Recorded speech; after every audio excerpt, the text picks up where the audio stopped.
Picture this moment.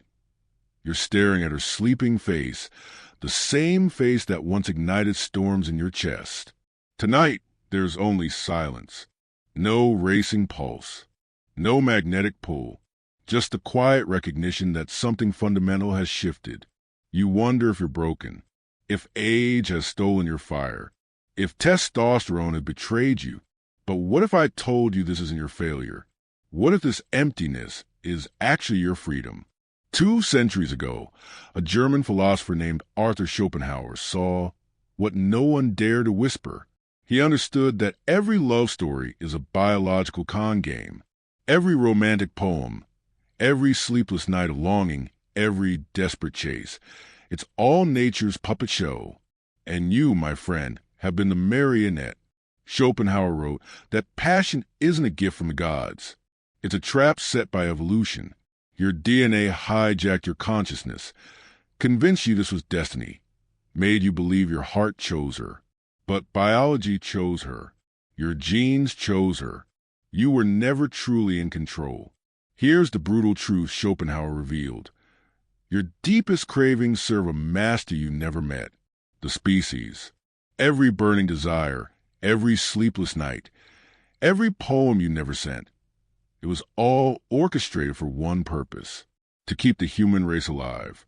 Your heart was never yours. Your longing was rented. Your passion had an expiration date. And when nature decides it no longer needs your service, when the biological mission is complete or impossible, the spell breaks. The veil falls. The puppet strings go slack. You wake up wondering why the goddess became ordinary, why the fire died, why you feel nothing where once you felt everything.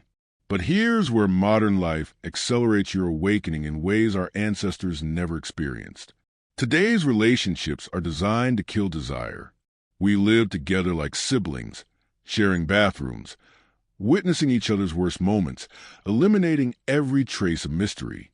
The Westermark effect shows us why children raised together feel no attraction as adults. Familiarity breeds psychological aversion, not intimacy.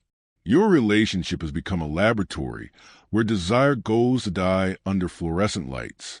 She knows your every habit, every weakness, every mundane thought. The polarity that once electrified your connection has been flattened by daily exposure. What you call growing closer, evolution calls growing indifferent. The masculine psyche needs distance to maintain desire, needs mystery to fuel imagination, needs tension to create chemistry. Remove these elements, and you're left with companionship devoid of combustion. Modern society tells you this is maturity, that real love transcends physical desire. But Schopenhauer would laugh at such romantic delusions. He knew that without the biological imperative driving you forward, what remains isn't deeper love. It's a recognition of a completed transaction. Nature got what it wanted from you, or realized it never would, and withdrew its services. You're left holding the empty shell of what once felt divine. This is why that moment after intimacy feels like spiritual nausea. That post-climax emptiness you never discuss with anyone. That's nature retreating, leaving you to face reality without its intoxicating filter. The disgust isn't psychological dysfunction. It's the clearest voice of truth you'll ever hear. It's your consciousness recognizing that it was temporarily possessed by forces beyond your control. The masculine drive isn't infinite or unconditional. It's laser-focused and strategic. It ignites for novelty, mystery, challenge, for what remains slightly out of reach. Once everything is secured, normalized, made predictable, the energy doesn't vanish. It simply recognizes there's nothing left to hunt. You haven't lost your manhood. You've lost your illusions. Ancient societies understood this instinctively.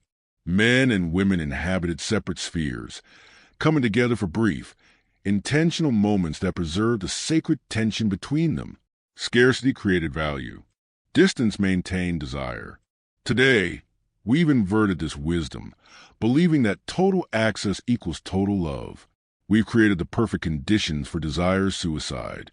When that inevitable moment arrives, when you look at her and feel nothing, society offers no roadmap. There are no ceremonies for the death of longing, No vocabulary for this profound transformation. You're expected to seek therapy, try new positions, take supplements, anything to reignite a fire that was never meant to burn forever. But what if the fire's extinction isn't the problem? What if it's the solution? Schopenhauer saw this clearly. The fading of sexual appetite isn't malfunction. It's liberation. You're no longer dancing to nature's tune, no longer enslaved by urges that serve the species at the expense of your peace. This isn't numbness. It's sobriety. This isn't depression. It's clarity. You've seen through the greatest illusion of human existence, that your desires belong to you. The world measures masculinity by hunger, by conquest, by insatiable appetite. But what if true masculine power is measured by what you can walk away from? What if the highest form of strength isn't pursuing every impulse, but transcending the need to be driven by them? You've reached a threshold most men never cross, the recognition that your deepest cravings were never yours to begin with. This awakening is lonely because few speak of it honestly. Men suffer in silence, questioning their testosterone, their attraction, their very identity. But you're not broken. You're evolved. You've outgrown the biological programming that once controlled your every decision. The quiet you feel isn't emptiness. It's the sound of your own mind, finally free from the noise of evolutionary demands. Here's what no one tells you about this transformation. Freedom often feels like nothing at first. When the storm of desire passes, the calm that follows could be mistaken for death. But it's not death, it's birth. You're being born into a version of yourself that isn't constantly seeking, constantly wanting, constantly chasing shadows dressed up as salvation. Schopenhauer pointed toward this transcendence not as hatred of life, but as the deepest understanding of it. He saw the endless cycle of wanting, getting and wanting again, and said, "Enough." He showed us that peace comes not through conquest, but through release, not through feeding the fire, but through stepping away from its hypnotic dance. Your fading desire doesn't mean you failed as a man.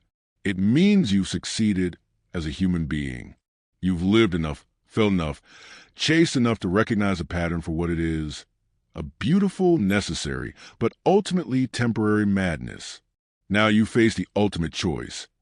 Try to resurrect an illusion that only existed to use you, or step into profound calm of man who has seen through nature's greatest magic trick. The silence in your chest isn't the death of passion, it's the birth of wisdom. And in that stillness, freed from the demands of biology, you finally have the space to discover who you really are when no one, not even evolution, is pulling your strings. Thanks for watching. See you next time.